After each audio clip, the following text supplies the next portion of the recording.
মতো হতে পারে। আর সৃষ্টিকর্তা দান তো, আমি কখনো কাউকে খারাপ কথা বলি না, খারাপ কথা বলতেও পারি না।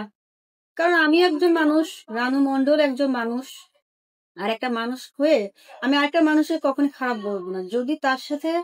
যদি কেউ মনে করে আমি তার সাথে যাই বা তার মতো আমি দেখতে বা আমার মতো রানু মণ্ডল দেখতে, তাহলে আমি বলবো এখানে মন্দ কি? মানুষ তো মানুষের মতো হতেই পারে। তবে হ্যাঁ, যে বলেছে তার চোখে লাগছে যে আমি তার মতো।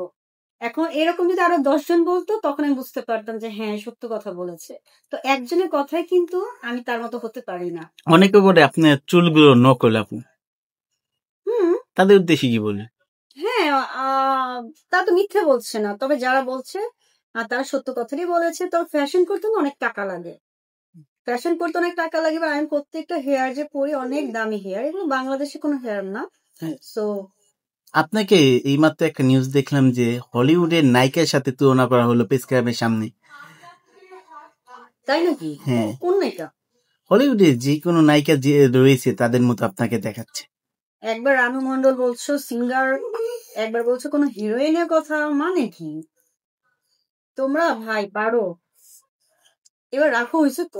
আপু, এই যে আপনার এই যে চুলগুলো একের পর এক চুল হেয়ার স্টাইল চেঞ্জ করা হচ্ছে, আসলে এই হেয়ার স্টাইল চেঞ্জ কিভাবে হয়, বা আপনি কি এই হেয়ার স্টাইলের বিজনেস করেন কিনা, এটাও অনেকে জানতে চাচ্ছে। আসলে এত রকম হেয়ার স্টাইল আপনার চুলগুলো অনেকে চায় যে এই চুলগুলো পাবো কোথায়?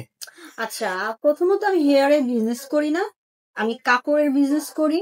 এবং এই কাপড়ের বিজনেসটা অনেক বড় ধরনের, আরো অনেক বড় কিছু করার ইচ্ছে আছে। শুধু কাপড় না, আমি খাবারের রেস্টুরেন্টও দিতে দিতে চাচ্ছি।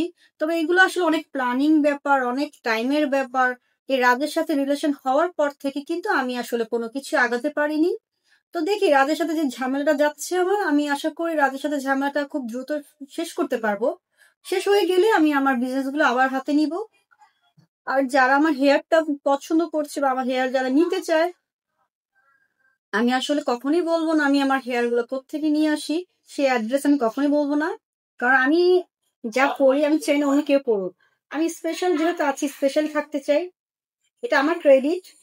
আপনি এই যে পোশাকটা পরেছেন এটার দাম কত হবে? অনেক গর্জিয়াস পোশাক কিন্তু।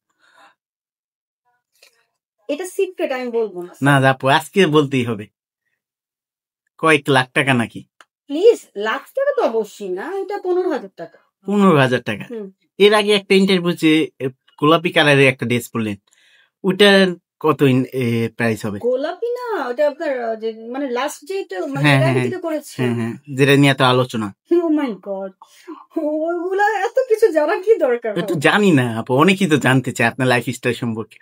ওটা 8,000 টাকা নিয়েছিল। 8,000 টাকায়? আপনি লিভিং এর জন্য কি করেন, মানে বাঁচার জন্য, মানে মডেলিং নাকি নায়িকা? আমি আসলে বেঁচে থাকার জন্য বিজনেসম্যান হতে চাই, ব্যবসায়ী হতে চাই। আমার আসলে একটা সময় আমি যখন মিডিয়াতে কাজ করতাম, বা আমি এখনো মিডিয়াতে আছি, আমি হারিয়ে যাইনি। ভালো ক্যারেক্টার পেলে আমি অবশ্যই কাজ করব। তবে আমার মূল টার্গেট হচ্ছে ব্যবসায়ী হওয়া। আমি বিজনেসম্যান হতে চাই। আমার বিয়ে হলেও আমি বিজনেস করব। আমার খুব শখ, আমি ব্যবসায়ী হতে চাই, ভালো ভালো প্রতিষ্ঠান ব্যবসায়ী হব।